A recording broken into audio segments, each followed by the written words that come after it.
Today I'm going to talk to you about research that I did while living in Doha, Qatar. Several publications. I've done this with a couple colleagues. And at Facebook, while I am on the ads and business platform side as a researcher, I do still talk with a lot of folks at Facebook who interface more with the international side. And I do provide a lot of just kind of like mentoring, insights, counseling to folks there who care about learning more about this region of the world as it relates to social media. So before I get too far into my talk, it's important for me to point out that this is not the kind of work that one does alone. I have two fantastic collaborators. Nora Abukader, she is getting her PhD right now. She's ABD at University of Washington in the Information School. Adam Hodges was a professor at Carnegie Mellon University in Qatar. He taught English.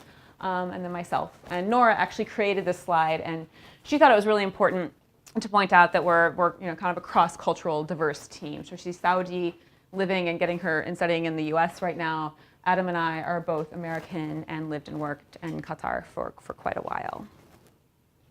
So I know this is a school of journalism, and I wanted to kind of start off by creating a link or just pointing out research and the way in which maybe journalism and academic research come together and maybe diverge a little bit.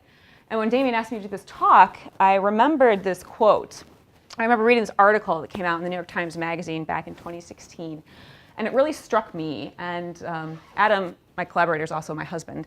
So we were chatting, and I said, listen to this. Isn't this really a great way to kind of like break down journalism and academia in a pithy quote?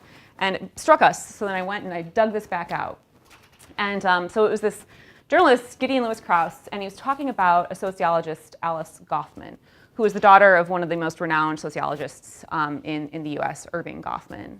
He passed away when she was a baby, and she went on and followed in his footsteps, and she is now a renowned sociologist in her own right. She went through a very controversial period a couple of years ago with regards to an ethnography she wrote. It was really being poked at. People were being extremely critical of her. And Gideon actually was able to access her and just kind of ride along with her for about 6 weeks and write about this experience that she had. And in speaking about her, he said, too often she presented events or descriptions without a qualifying comment. This is a perfectly valid approach for a journalist who often tells a particular story and leaves the reader to do the generalizing, but more problematic for a sociologist who is expected to do the generalizing herself. So whether or not you agree with this, I thought it was a really interesting way to portray how he saw journalism in academia. It's my job as an academic to say, okay, here's what I found out after doing some really hard research, and then here's the meta level, here's what I think and what I want you to think. And in journalism, you're still doing the same. We're all asking these really, really hard questions, and it's important for us to bring this information to our readers in a particular way, but maybe you're not necessarily bringing it to the generalization, or you're not telling people what they should think, but it's up to you to think about that. Like, is that really a difference, or do we do the same things? So I wanted to point that out and say that we all ask really hard questions, and we're all doing really interesting research and interfacing with people to try to answer those really hard questions. So with that in mind, I'm going to talk to you about some hard questions I was asking in the Arab Gulf, in the GCC region. So the GCC stands for the Gulf Cooperation Council. It's a collection of 6 countries that border the Arabian Gulf, they border the Arabian Gulf. And I focus on Qatar and Saudi Arabia. So Saudi Arabia is the largest of the 6 countries, the other countries being Bahrain, Kuwait, the United Arab Emirates, and Oman. And Qatar is a little peninsula that juts out into the Arabian Sea, connected to Saudi. The entire region is known for oil and natural gas wealth, also being majority Sunni Muslim. And I also want to point out that while there might be some perception around most people from the Gulf being very wealthy and having a lot of money. Is there a problem? Okay. Sorry. Okay. All right, that's it. All right. Now I'm properly attired and accessorized. There's this perception that there's a lot of wealth. Everyone's rolling around in a Bentley and has, like Versace clothes. That's not the case at all. In Qatar, there are Qataris who are very wealthy. There's also some who identify as poor. In Saudi, there's definitely a vast array of incomes. My Saudi friends, I have many of them who are raised middle class like me. You know, no, you can't have everything that you want. You have to work for this. We have to decide if we're going to go here or there. You can't have both these things. So it's really important, I think. That's one kind of misconception I always really work hard to dispel. Not all collegiates, as the adjective for people who come from the region, are necessarily, you know, really wealthy and don't work. So in this talk, as it relates to, you know, the Arab Gulf, I'm going to start off actually first with just a lot of background information about the region before I get into the social media part, because I think it's really important to provide that background information. And another goal is to really try to foster empathy and just create a better understanding about this part of the world where there are, I think, a lot of misconceptions, not a lot of research, and maybe a lot of assumptions about what life is like and, you know, how daily life is carried out. So, to start off, I turn to this theoretical paradigm that we pull from sociology and anthropology that points at rule-based and relationship-based cultures. So in the quote-unquote West, which I know is a hand-wavy term, so we'll say the West being Western Europe, US, and Canada, we're what is known as rule-based. There's an individual orientation, individualist culture, the idea that you are an individual and you take care of yourself and you pull yourself up by your bootstraps and figure your life out. There's trust in a system, an objective system that is out there in the world. There are rules, there are laws that govern us, and we all adhere to those rules, we all obey these laws, and that is how social order, social norms, and expectations are maintained and carried out. We also have a lot of trust in contracts and agreements. I sign something that, you know, it's absolutely valid. You and I have an agreement that is legal. This is absolutely valid. Sorry. And so it's very, again, this notion of objectivity is extremely important. Conversely, in relationship-based cultures, which is most of the world, it's a collectivist orientation. The idea that the individual is not the most important. You are a member of a family, you're a member of a clan, of a tribe, of a community, and that is how your identity is usually put forth most prominently. You trust in other people. Your relationships are what's most important. Your relationships are how you get things done. You want a driver's license, you talk to people. You don't just go to the DMV, sign up, and get the paper. There's more of a relationship orientation that has to happen for those kinds of very basic things that we think, oh, there's a process for it in Oregon. I can go to the DMV and get my license. It's not how it is in a lot of parts of the world. Personal honor and friendship are really kind of the values to which people adhere to most. And a really nice example of rule-based and relationship-based cultures comes from Japan, which is one of the most relationship-based cultures in the world. They didn't have street addresses in Japan until they hosted the Olympics. I think it was in the late 90s, or late 80s, early 90s, somewhere around there. No street addresses. So you couldn't say, yeah, my office is at 231 Main Street. Come find me. Like, so even, it just didn't exist. Why? Why would you have to have an objective way to find something? You just ask people, how do I get to Sarah's office? So this idea, again, of having these outward indicators of how to go about life simply don't make sense in many parts of the world. So going off this importance for relationship-based cultures, we have a couple other aspects that are very particular to the Gulf. One is what we call participatory surveillance or social surveillance. And this is in juxtaposition to maybe traditional surveillance, where we think of in the West as being something that's maybe a bit creepy, where people are watching you. The police might be watching you, or you're in a store and there's a security camera and it's watching you. That's maybe like traditional surveillance. You're being watched, you're being surveilled. Now, in the Gulf, in relationship-based cultures, the idea of social surveillance is something that's maybe has more of an egalitarian sense. Again, because we're not really relying upon rules and laws to maintain social norms, we rely on each other to check each other. We're always making sure that everybody else is doing what they should be doing. And that's an acceptable behavior. So this is an example of a billboard that was up in Doha a couple years ago when I was living there. And it might look kind of scary, like, we all see you, you are not alone. Like, what does that mean? And it was actually a way, it was a campaign to get people to stop throwing litter out of their cars. It was common practice for people to be just tossing like paper and cups and just garbage out of the car. And the Ministry of Interior didn't like that. So the tactic that they take in this part of the world is say, hey, listen, you need to be careful because we're all regulating each other's behavior. So you need to stop tossing trash out of your car. They didn't take into account that the Western expats living in the region were really kind of freaked out by this. Like, we didn't know what it meant. We were very confused. And there was actually an article in the local paper about it. And they ended up taking the signs down, I think. Another aspect to relationship-based cultures that's kind of critical and pretty important is that of modesty and reputation.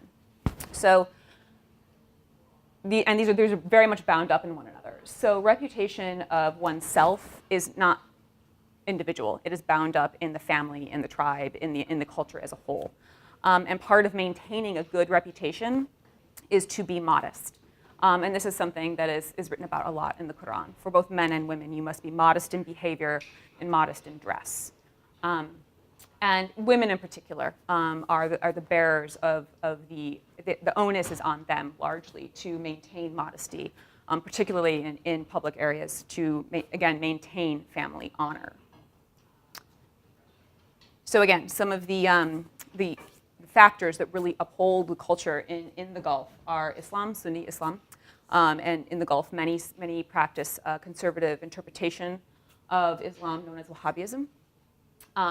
Family honor is the utmost, I'm going to talk more about honor later, probably the most important value that is adhered to.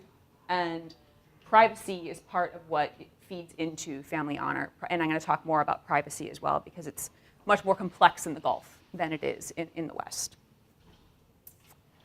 I also want to talk a little bit more about identity because in the Gulf, it's expected that everybody, men and women, dress in a national dress when they're in public.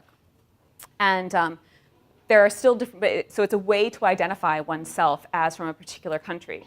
So I just think this is really it's good information to have. I always enjoy learning about the traditions and the dress of different cultures. So I like to share this with folks as well.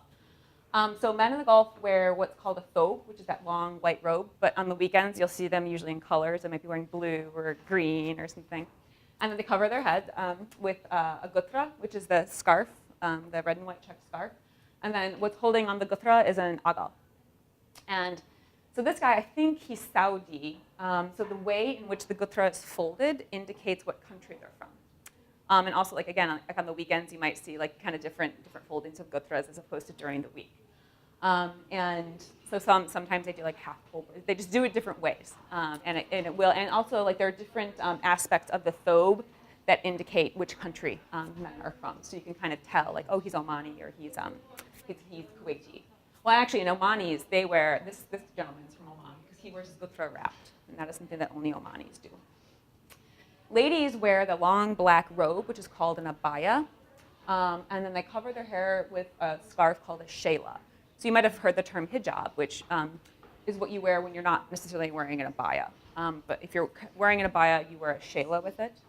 And some women choose to cover their face as well. That is not required by law. But some women still choose to do it. So these ladies up here are wearing what's called a niqab, and it's a separate garment that you tie around your head to cover your face. And then down here in the lower right, this lady's wearing what's called a batula, which is you don't see them nearly as much anymore. It's becoming much less common. It's a Bedouin tradition, and it's a mask. And you'll see usually only older ladies wearing the batula. And I've actually been in situations where it's been only ladies, but because I'm not family, the older ladies will put the batula down so I can't see their face because I'm not family, and they choose not to be seen by non-family members. So, with all of that said, gender, in case you haven't caught on to that yet, gender segregation is a big part of how daily life unfolds on a regular basis in the region. And there's great respect for gender-specific spaces and relationships. To the point where in the Gulf, you've got the 6 countries, and there are varying degrees of conservatism. Saudi being by far the most conservative, and I would say probably Dubai being the most liberal. But even in Dubai, where expatriates I've seen walk around in like shorts and a tank top, which you really wouldn't do in the rest of the Gulf, there are still metros where you have women-only cars. So it's still, even in Dubai, which is the most international and the most liberal, it's still very easy to maintain gender-segregated spaces. And the way that gender segregation is thought of is these relationships of mahram and non-mahram. So this is from the perspective of women, of females. And mahram are unmarriageable kin. So these are your close male relatives.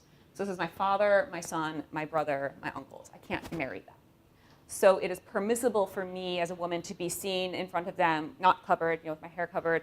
If I happen to be at home and I'm wearing a shorter skirt or something, it's fine for them to see me.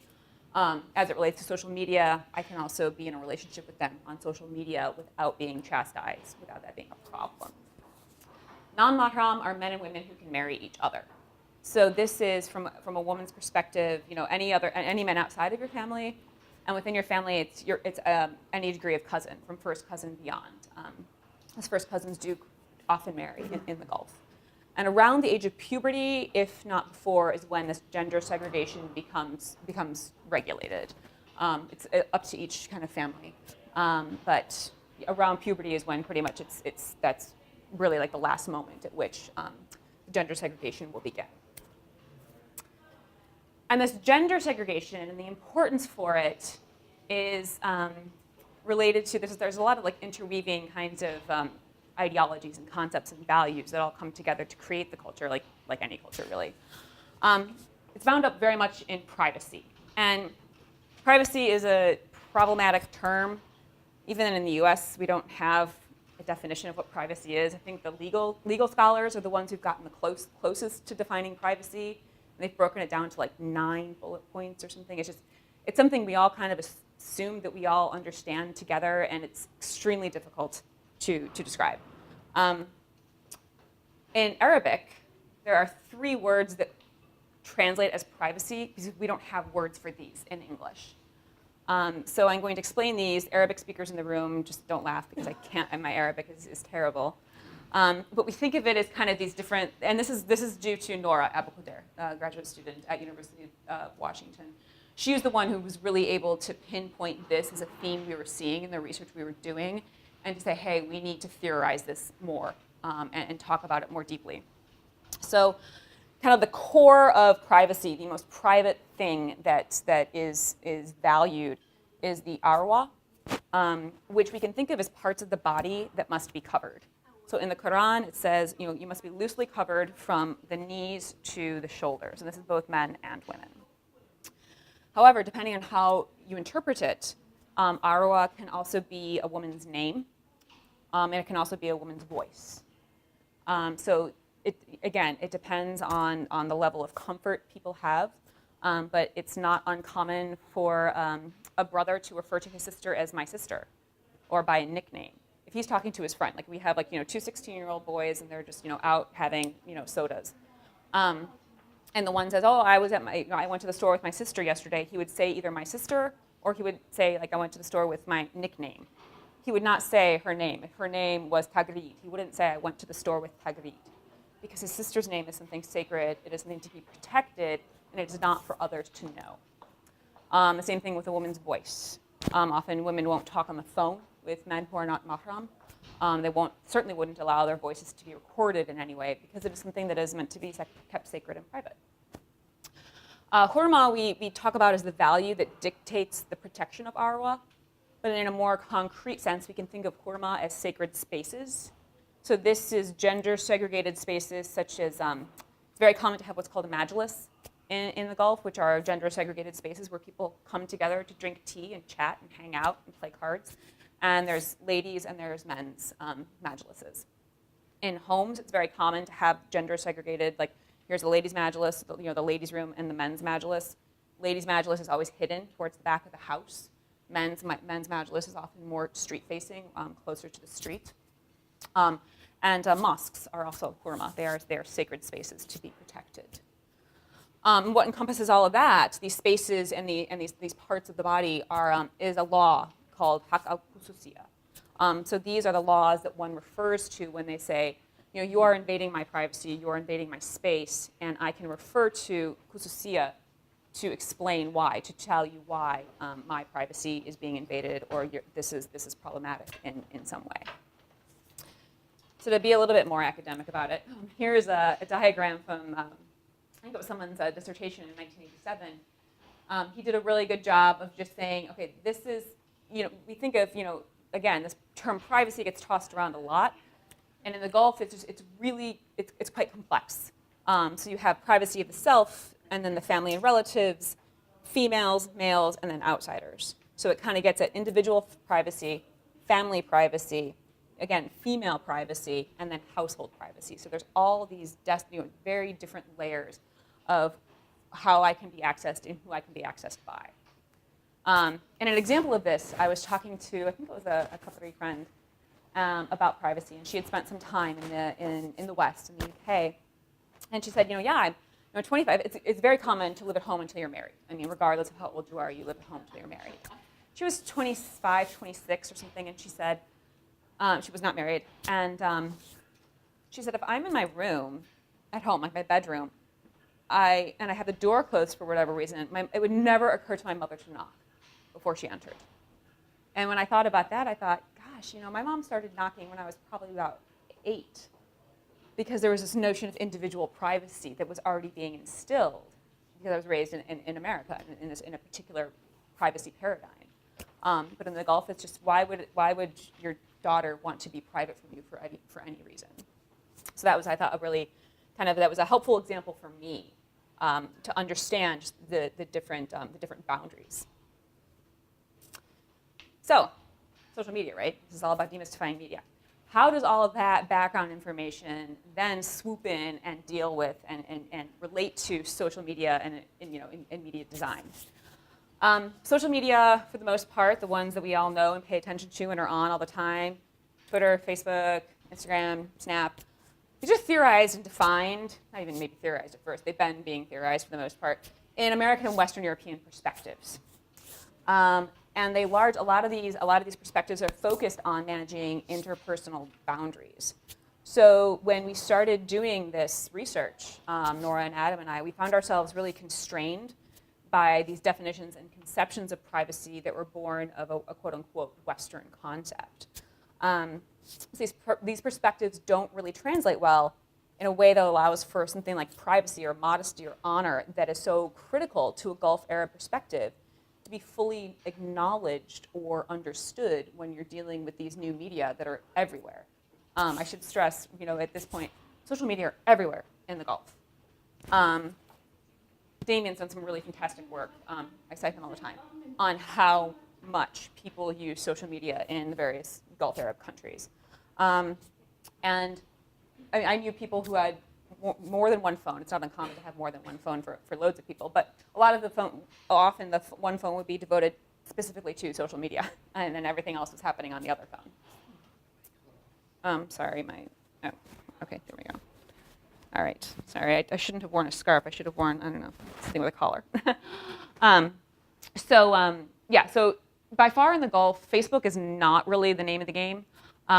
Folks who do use Facebook tend to be people who have lived abroad and studied in the UK or the US.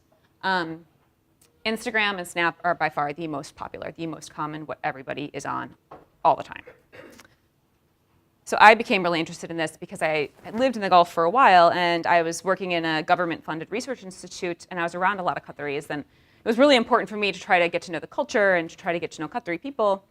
And I don't speak any Arabic, and I would just chat with people. And I started to catch on to the fact that when they would talk about social media and Facebook, they talked about it and they saw it kind of differently than I did. So that's when I said, hey, can I start to, I asked people to start interviewing them. And then I was able to bring Nora on as an intern, and we got a lot of research done. So now I'm going to take you through some of the findings from this research, and it's largely going to be in the format of quotes that I pulled. I think quotes are really powerful, and it's really important for you to hear people's perspectives from themselves. as opposed to, I can bring it up to a theoretical level and say this is what she's actually getting at, or this is what he's actually getting at. But hearing the actual words from the participants is really important. So one of the themes that we remarked upon when we were doing these interviews and just talking with people about how they use social media and what they like and don't like is modesty. And I've talked about this a lot. Modesty is a very important aspect to daily life in the Gulf. And I've explained how that's portrayed in a face-to-face setting, but in a social media setting, it's a little bit different because it's a different medium. So one Saudi woman was talking about, a female was talking about being filmed unveiled in a video, meaning her hair wasn't covered. And this was a situation in which I believe she was at a university and she was a student and being filmed for like an international student, like a interview of international students. So it wasn't anything that we would consider nefarious or problematic. What happened is she was filmed in this video and then someone tagged her. And then we get to the social surveillance part. So people in her hometown back in Saudi, they're watching her. They're paying attention. They probably have an alert on, for Google alerts. And it popped up. And someone told her mom. And she said her mom was pissed. And she just remembers her sister calling and saying, listen, you have to untag yourself. This is problematic. Mom is freaking out. I mean, I can just imagine the upheaval that's happening back in Saudi.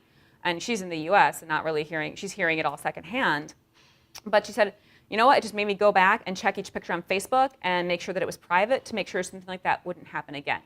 So she said, forget it. I'm going to still go about my life in the way I want to go about it. I'm going to use social media the way I want to in the US, but I'm just going to have to be more careful about how I'm being portrayed through this medium. I actually wanted to point out, too, this is an interview that Noura did, and she interviewed I think all the Saudis. And she's Saudi, of course, a native Arabic speaker. And when she was doing these interviews, when they spoke particularly about social media, almost all of her participants chose to speak in English, even though they're both native Arabic speakers. So there's very much this kind of like cultural, so her dissertation work is on transnational Saudis and how they use Facebook differently in different geographical places. But there was very much this like cognitive shift for when they were talking about these things with her, they would do it in English. Another interesting thing that we found was that I heard, when I was interviewing people from Khalijis, Qataris, they would often tell me things they wouldn't tell Noura. They wouldn't tell another Qatari or another Saudi because maybe there were things that went against the culture. But because I'm American, they knew I wouldn't judge them. They felt more comfortable opening up to me. So it was another interesting thing that we found at a meta level from a methods point of view as we continue to do this research. So another aspect of modesty is, here's a Qatari talking about, when I asked her about Facebook behavior, she was like 38, 39, I think, when I was speaking with her. And she used Facebook, and she always said to keep in touch with her distance friends, which meant her friends who were abroad. She had spent time in the UK. And she said most girls who are on Facebook, you don't post a photo of your face. It's haram. It's forbidden. It is something that can bring great shame not only to you, but to your entire family. If a candid photo of a woman's face is to get out. Plenty of women in the Gulf have professional photos taken, so you will see women like on a website, but they will be properly covered and they will be in a very professional-looking environment. But just a candid photo of someone on the street, that's highly problematic if it is to be published. So she says, if girls are on Facebook, as opposed to a profile picture, a photo, they'll put a flower or a picture of scenery. But even if it's their body, they'll do it from a distance so no one can recognize them. And I see this in Instagram and my Qatari friends who I follow on Instagram. One of my friends, she's got great fashion sense and she has really, really fun clothes. And she was in London recently and all of her Instagram photos were of her neck down.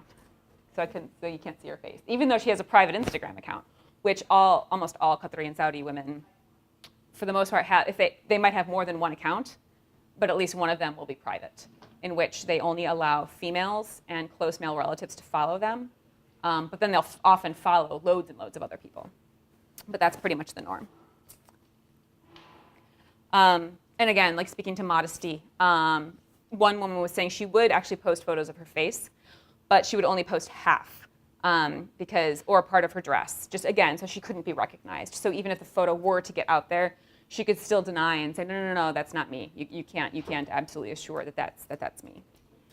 And I also wanted to point out something that Adam and I had done some previous research on the region, and we had to make a very conscious decision to identify our users as female and male, when normally you might want to say, man and woman. But in Arabic, in some cultures, among some people in the region, to call a female a woman indicates that she's experienced sexual activity. So if a woman is 26 and unmarried, she would be referred to as a girl. So we didn't feel comfortable doing that, but then we also didn't want to offend participants by calling them women if they were unmarried, but still like 26 or 28. So we settled on, we had a footnote in one of our papers, we settled on female and male, even though it's still might be considered problematic from gender studies perspectives in the West. We also hear about managing boundaries. So this is a Qatari woman talking about fear around social media use and how she's so careful to manage her boundaries, because there is this thought that someone might steal pictures. A man, like some man out there, will modify them in some way and create a problem. And then this is interesting because the boys in the family will be embarrassed. So if her picture gets out, it's not just her who's affected. It is potentially her sisters who will also have a bad reputation come about them. And the boys in the family will really give her a hard time, and they're going to take a lot of heat from their friends. So again, it's getting at this idea that you're not an individual. You are part of a collective, very much. And here's another example of managing boundaries. This woman talks about having her dad blocked on Facebook because she was studying abroad and she was getting tagged in a lot of pictures that she didn't want her family to see. Like she might have been with a friend or she might have been wearing shorts. So she ended up having to and this is something for me as someone who works at Facebook, I care a lot about these kinds of workarounds and hacks that people have to undertake. She had like 6 or 7 levels of privacy on her Facebook just to be able to safely use it. She still wanted to use it. It was an important part of her life, especially in the US. But she had to put a lot of cognitive effort into making sure it was being used in a way that was appropriate for both her life in the US and her life in Saudi. And here's another example of a Saudi saying, Instagram, again, like I've been talking some about Facebook, and I'll talk a little bit more about it, but Instagram is by far the most popular. She didn't at first allow guys to follow her, but then, most women still have private accounts, but then they might start to allow guys to follow them. It depends. I mean, it's very nuanced. We can make these generalizations, but then it's still, every individual is different. So she started to allow guys to follow her on Instagram. When she did that, she first had to go back and curate and make sure that all the photos that she had on Instagram of her and her friends were removed, because guys couldn't see photos of her face or her friend's face, particularly if they were uncovered. And again, these aren't photos of people like in bikinis. These are just photos of women who are uncovered. And again, as someone who works in social media now in an industrial setting, we care a lot about the effects of design. So this is actually a really good example of what happens on Facebook or Instagram. When I, as someone who works in this industry, have to really think about and care about. This is before I was there, 4 years ago. So this is probably maybe 5 years ago now. Facebook changed privacy settings, which is something that we do. We often we push out features, and you've all experienced this if you use Facebook. All of a sudden, something's different. So Facebook changed privacy settings, and he didn't realize this, and he had a photo on his Facebook that he had tagged as private, but somehow things changed. And he saw one of his friends went and liked a picture, and the picture had his sister in it, and his sister was uncovered. She didn't have her hijab. She didn't have a shayla or a hijab. And he got really upset and embarrassed that his friend could see a photo of his sister uncovered, and it just caused him so much angst. He actually went off Facebook for 6 months. I try to think of a equivalent thing in the West, and I can't. It's not like, if a photo of you naked got out, it wouldn't have repercussions to your cousins, for example. So it's, again, it's in an honor in a culture that values honor and family reputation so much. These are extremely critical, potentially very damaging actions. And then here we have reputation. So she's great. This is a friend of mine. She ended up becoming a friend, a Qatari woman. And she's talking about it. She had 4 brothers. I think she was in the middle. And she's talking about Instagram activity. She's like, I don't follow them and they don't follow me.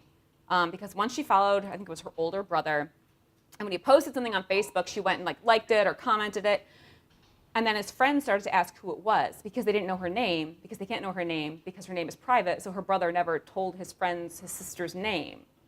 So then all of a sudden they're seeing these comments from someone they can know on Instagram as female, but she of course would never use her real name on Instagram. So they're asking who is this? And he's like, halas, so this is done. No, you're out. You're blocked. You cannot have any activity with me on Instagram. So again, he's maintaining that family honor. He's saying, no, this is an activity that I really don't like, so you're gone. So she wasn't allowed to see her brother's photos on Instagram anymore. And again, we get at this kind of fear around what happens if someone were to take a photo of me. What happens if something were to happen? So, what happens if something that I had no control of occurs, and then my reputation is affected in some way? So here's a woman saying, we're not supposed to go out without our abayas, but some people do. So what'll happen, what they're concerned about, is that Qatari women do go out without their abayas sometimes. And if someone were to see them and recognize them, and let me put this here, see them and recognize them, and take a photo and post it, this could be highly problematic. And then again, you get to the social surveillance of getting scolded and people saying this is not your culture, because again, you're not responsible just for yourself and your family and your tribe. You're responsible for upholding the culture. People in the Gulf are very proud of their culture, and it's incumbent upon every single citizen of every single country to uphold that culture. And you have to be careful about it. So again, the social surveillance comes into play in making sure that everybody is constantly honoring the culture. And again, here's a Qatari woman saying, pictures can really cause a lot of trouble. And you don't want them to get into the wrong hands, because you don't want the reputation to come about you, the reputation. It's not good to have the reputation. So speaking about social surveillance, I've been talking a lot about it, but I actually want to point out that it's something that's considered good. It's not something that people, even if I get scolded on social media, it's not something that I really take offense to. I'm actually appreciative of it. So here's an example of a woman saying she saw this on the Ministry of Interior's site. All the government ministries have a presence on Twitter and Instagram. And she said she was at a fun city for children, or she was talking about the story. There was a guy at a fun city for children. And this means in Qatar it's so hot so much of the year that children's play areas are inside, they're inside malls. And he found an inappropriate picture on a toy, which was probably nothing that we would consider nefarious, but it was something culturally inappropriate. And the Qatari man took a photo of it, and he tagged the Ministry of Interior and said, hey, there's something that needs to happen here. And the ministry responded, the owner of the play area took the photo down, and she's like, wasn't that great? Here's social media allowing me to, allowing everybody to uphold the culture in a fast way, in an appropriate way. And again, this is all in the name of all of these activities, all of these quotes are very much in service of upholding honor. So the word in Arabic for honor is, I'm going to say it wrong, is ird. It's the single most important value that drives cultural norms and expectations in the GCC. But the ways in which honor manifests are very subtle and nuanced, to the point of, how we just go about very, very, what we think of as, minor daily tasks could have very large repercussions if done in an appropriate way at an appropriate time. And all of this is highly connected with the chastity of women. Again, the women in the family are largely responsible for upholding the reputation of the family. So here's a nice quote that talks about this. This is a culture backed by religion. You can't have one without the other. There is no separation of religion and state. Sharia law is what governs countries in the Gulf. And here's a guy just saying, to give you an example of how this religion and culture are so intertwined. When my sisters open their snaps and I'm near them, they hide their phones, and he talked about he looks away just in case he sees her friends without the veil. So again, this is just a small way in which he knows, even if it's just him and his sister hanging out, they're so careful to partake in this activity in a very particular way that upholds the culture. It's the shopping part of the title. I'm going to kind of switch gears here. I also want to speak about. That actually gets at more, empowerment didn't really go with the alliteration of the title. It gets at how social media is a vehicle through which women can display empowerment. So this is an example of a Qatari woman talking about who can follow her on Instagram. So she's saying her cousins can follow me. My cousins can follow me. I let them. Of course, my account's private, but only the female, not the male. And she actually has a male cousin, and he asked to follow her, and she was like, no, no, no, you don't get to follow me. You're a man. And when she was, my photos are for ladies. You don't get to see that. And then she was actually able to discuss this with other members of the family, and it was a way for them to see, hey, he was trying to be the bad one, and through this vehicle of social media, you were allowed to say, you were put in a position where you could say no, and I'm now the one upholding the honor in this particular way when you tried to maybe to sully my reputation in a way. And social media is also a way for women to work in ways that they might not have been able to before. Particularly in Saudi, where some women might not be able to, their male guardians might not want them to work outside of the home, or they might not be able to get a job because most workspaces in Saudi are still gender segregated. Not all, but most are. So selling things on Instagram is huge. It happens all the time. I was back in the US for a conference in November of 2015, and I was talking about this, and my colleagues at this conference said, what? People sell things on Instagram? And I thought, yeah, like that doesn't happen here? It's huge. It caught on so quickly. So it's, people sell all kinds of things. You can buy clothes, you can buy flowers, you can buy food, you can buy loads of things. And the way it works is like, so I go to Hen Sweets and I say, oh, your cupcakes or your cake's gorgeous. I want 2 dozen on Thursday evening. Can you have the driver bring them to this address at 8 o'clock? Well, actually, what happens first is I comment in the Instagram and say, hey, this looks great. And then we take it over to WhatsApp. And then the transaction details are worked out in WhatsApp. And then it's just a faith-based situation of I trust that you're going to show up, and you trust that I'm going to have the 300 reals, and done. Happens a lot. And also, I want to point out that this is just a really great Instagram site in Qatar, where women they're appropriating. They're taking Rosie the Riveter and making her Arab. So kind of I want to use this to dispel maybe preconceptions we have of gender roles in the region. There is definitely a very gendered culture, like all cultures, but women are very empowered in many ways in Saudi and in Qatar and in the rest of the Gulf. And they're doing things like this, which I think is pretty fantastic. Women-owned businesses are thriving, and there's a huge market, especially for these like Khaliji or Gulf-themed items. So in the end, the takeaways that we kind of like have culminated, that we've bullet pointed from these few years of research, are really looking at how social media are reappropriated, how they become local in these contexts, and how Qataris and other Khalijis own these media in ways that are very particular to them and to their needs and to their desires. And bound up within that reappropriation and localizing is an attention to reputation, to family honor, and to marriage being kind of like I didn't talk as much about marriage here, but marriage being the kind of the foundation of the family and in which the honor is bound. So with that, I will close. Thank you for listening. Here's my information if you want to get in touch. I'm happy to tweet or email or with anyone, and I'm happy to take some questions. To what extent is all of this sort of feeding the algorithms that the various social media sites are using, to sort of suggest other users? That's actually one of our design. I didn't get to that part. That is, do I have that slide in here? Some design insights that we had.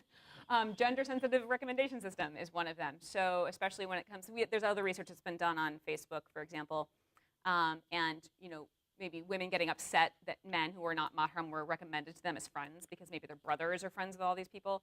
So that's something that we've actually come up with, is being sensitive to that. I guess I should have asked this. That's okay. So how do you switch it on and off between, like, is it a location-based thing? It doesn't exist. This is would it be a location-based thing? Or maybe that's no. But that's actually something that came up yesterday too. I don't know. From a tech perspective, it's so easy to hack your location. between IP address and saying where you live, it's just there's no way for me to absolutely be sure that people live in a particular place. So I would say from the back end, like the software side, that would be highly difficult. But it would be more like it would be more like an opt-in. If you want the gender-sensitive recommendation system, you opt into it. Doesn't matter where you are. It seems like there's a little bit of an irony in terms of the research is really, this research, and it sounds like in general, is working really hard to be sensitive to the cultural context within which these people live. But then it's taking the knowledge from that sensitivity to the culture to essentially then introduce a different way of life that challenges the culture. It's like, how do those two things fit together? I don't know. I don't either. This is a tension that we talk about a lot. Adam and I talk about this all the time. So one of the things that's talked about a lot in the region, and it's talked about a lot in Qatar, is we want to modernize while maintaining tradition.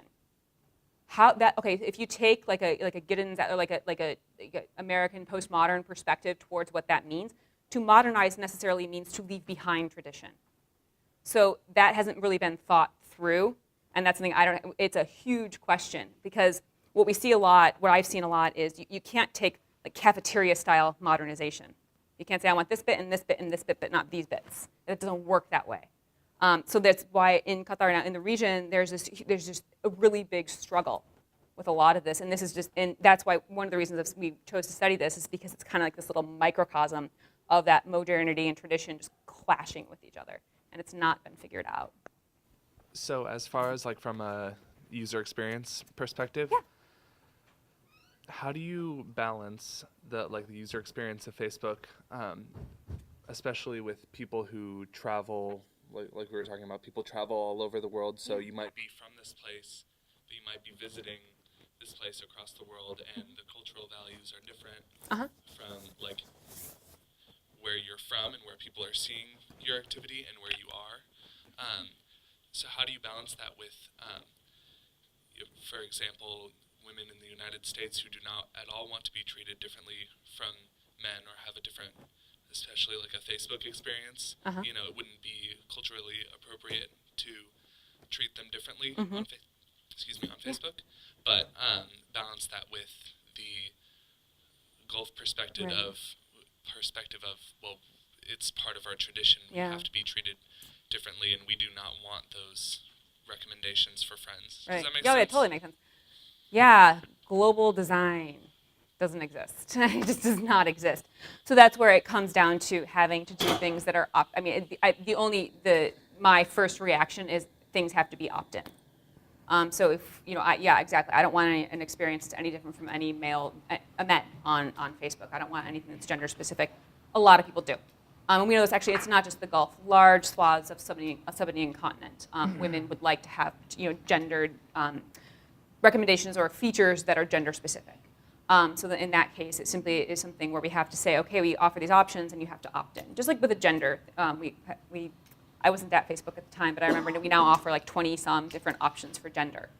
It's not just man, woman, and trans. So again, it's you have to opt into that, but at least the options are available to you. This is a little more complex, from a back-end software point of view, but it just has to be, if we deem this something that is high priority, that we want to put design and engineering efforts towards, then it has to be something that, again, we advertise and then people opt into. Can you talk a little bit about the impact that Facebook Live and live video streaming is having on privacy, and if that has come into consideration in your research at all? No, because it wasn't happening. Facebook Live wasn't a thing when I was studying in the area. And again, Facebook is really not the primary social media source in the region. But Facebook Live, people definitely put videos, like Snap videos and Instagram videos and stuff up, but it's, again, as long as it's just all about, whether it's a video or a photo or just a post of something, as long as your community, as long as your audience is controlled and known, then it doesn't, what that piece of information is doesn't really matter. I'm curious, with all the news about the Snap IPO, is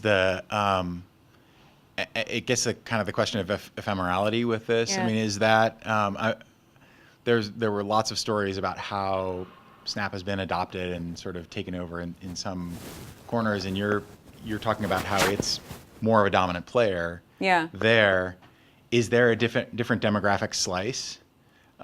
Is it still 18 to 34? Is it still, or even Yeah, younger? definitely. In the Gulf, yeah, definitely younger people are the ones using social media to the point where, like, 45 and up are kind of not really, I wouldn't say as adept as the younger ones, and actually to the point where it is incumbent upon a lot of older siblings their parents expect that they surveil their younger siblings and make sure that social media are being used appropriately, because the grown-up, the parents don't want to have to deal with learning.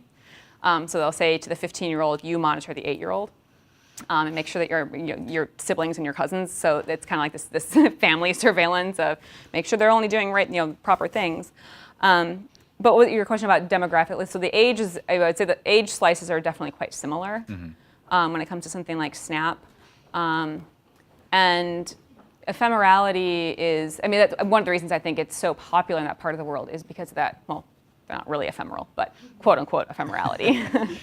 That's why it's so popular there. I think that particular design element is huge in a part of the world where you don't want your photos getting out. I guess that was kind of when Snap came along. Was there sort of a lag? I'm curious. Like, for adoption? For adoption, and then Snap came along, and then it was like boom, or was it, They're trending early like adopters. everywhere else? They're on the stuff right away. Okay. Right away, yeah. Like faster than me, faster than a lot of Americans.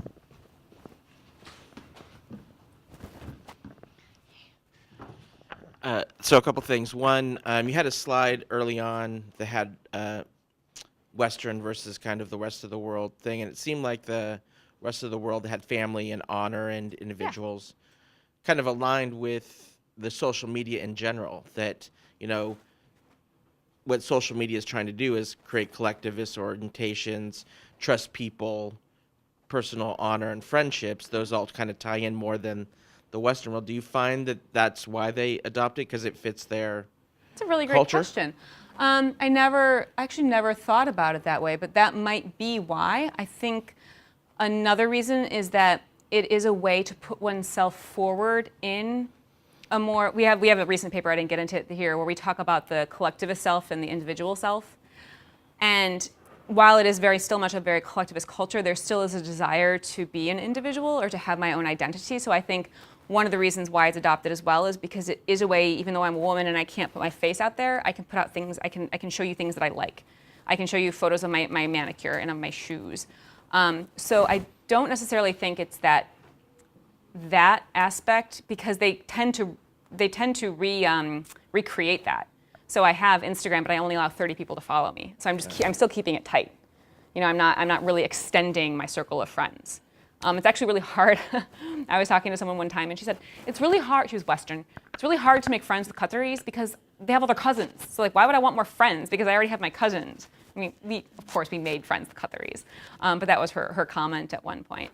But no, I'd never thought about it that way. That's a great insight. So, and then the second part is do the Snap filters? Is there a lot of Snap filters that have covering so people can? I don't know. Oh. That's a great question. Maybe.